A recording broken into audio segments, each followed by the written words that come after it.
এখানে আমি পেঁয়াজ কুচি করে নিয়েছি, জিরা গরম মশলা পিষে নিয়েছি, এবং এখানে রয়েছে আদা এবং রসুন। আর এখানে তো মুরগিগুলো একদম পরিষ্কার করে নিয়েছি ভালো মতো।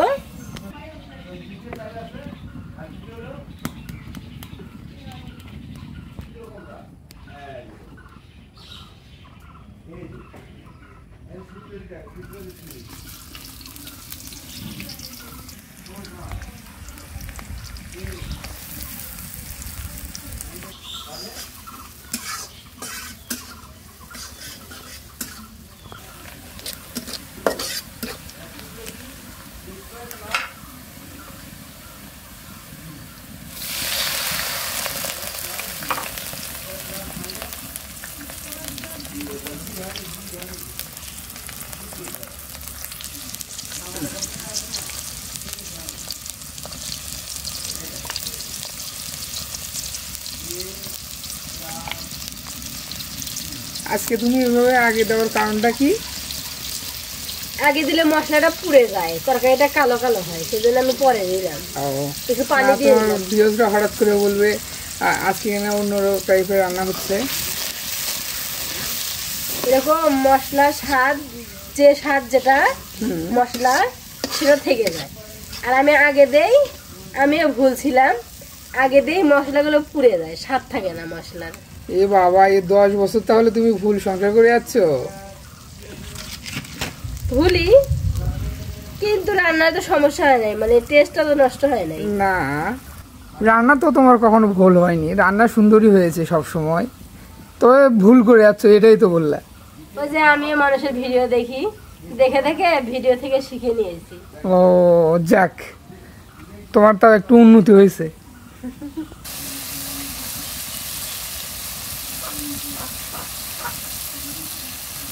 তো আপনাদের আপুর মুখ থেকে শুনতে পেলেন, মানুষের ভিডিও দেখলে যে মানুষের ক্ষতি হয় তা না।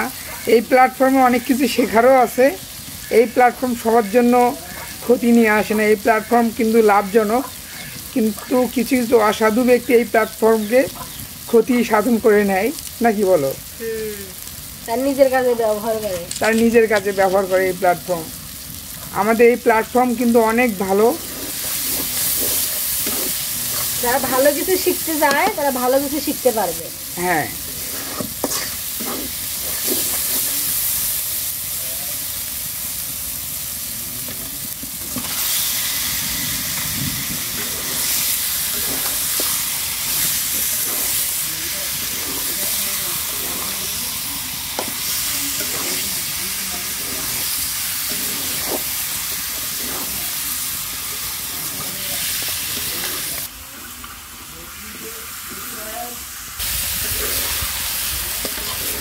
মাংসগুলো লাল লাল হয়ে আসবে এবং কষানো হয়ে যাবে আমার, তারপর আমি ঝোল দিয়ে দেবো।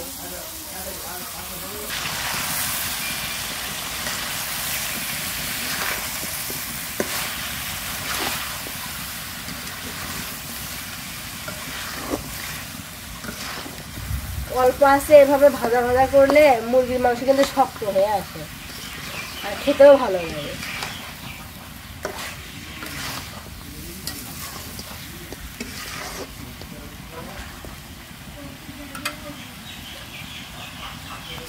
তো মাংসের কি অবস্থা? মাংস প্রায় হয়েছে, এখন আমি ঝোল দেবো।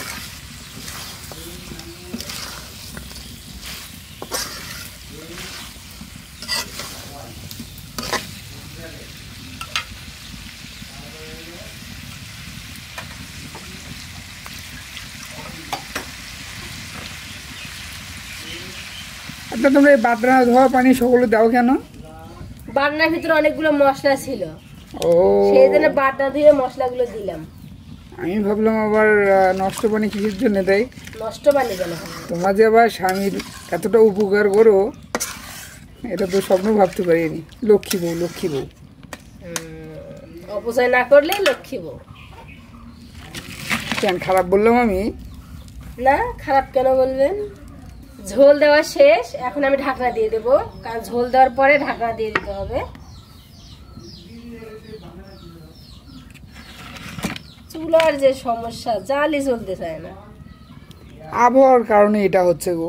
তো আমার চুলাতে কি এরকম হয়? শুধু তোমার না, সকলের চুলাতে এই সমস্যা। বুঝতে পারছো তুমি? সকলের চুলাতে এই সমস্যা। আসলে আমি দেখাই, চারপাশে ইট দেওয়া আছে না, পানি পড়লে আমার এই পানিগুলো যখন এইদিকে আসে না, এই পানিগুলো আর বার হইতে পারে না। ও, ওই জন্য পানিগুলো নিচের দিক টানে যায়। ওই জন্য ওই নিচের দিকে টেনে যাওয়ার কারণে তোমার চুলাতে এই সমস্যাটা হয়। হ্যাঁ, আর এখন বর্ষাকাল, মাটি নাই, সেজন্য আমি ভাবতেছি ইটগুলো তুলবো না, এভাবেই রাখি, যত কষ্টই হোক। আপাতত যা আছে ওইভাবেই থাক। রান্না কিন্তু আমার শেষ পর্যায়ে এসেছে, রান্না কিন্তু আমার শেষ। এখন আমি নামিয়ে নিব।